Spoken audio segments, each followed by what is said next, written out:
ہائفو naan surgical face lift کیا ہے؟ آئیے جانتے ہیں 1 منٹ میں۔ میں ہوں doctor Muhammad Khawar Nazir, Boston aesthetic سے۔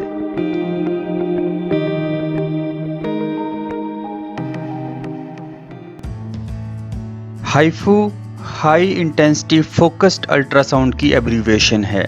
اسے نان سرجیکل فیس لفٹ بھی کہا جاتا ہے۔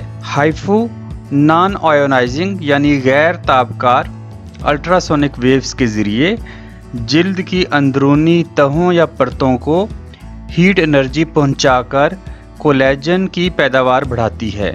یاد رہے، کولیجن پروٹین کی ایک خاص قسم ہے جو کہ جلد کو ٹائٹ، لفٹ اور ٹون کرنے میں بنیادی کردار ادا کرتی ہے۔ ہائفو عام طور پر ہلکی سے درمیانی ڈھیلی جلد کو بغیر آپریشن کے ذریعے ٹائٹ کر سکتا ہے، جبکہ بہت زیادہ ڈھیلی جلد میں ہائفو زیادہ مدد نہیں کرتا اور سرجری کے ذریعے ہی فیس لفٹ کیا جا سکتا ہے۔ ہائفو کے بعد عام طور پر جلد پر کوئی لالگی یا سوزش نہیں ہوتی اور مریض اپنے معمولات زندگی حسب سابق باقاعدگی سے چلا سکتا ہے۔ اس طریقہ علاج کا مثبت اثر عام طور پر 3 سے 6 مہینے کے بعد نظر آنا شروع ہوتا ہے۔ شکریہ۔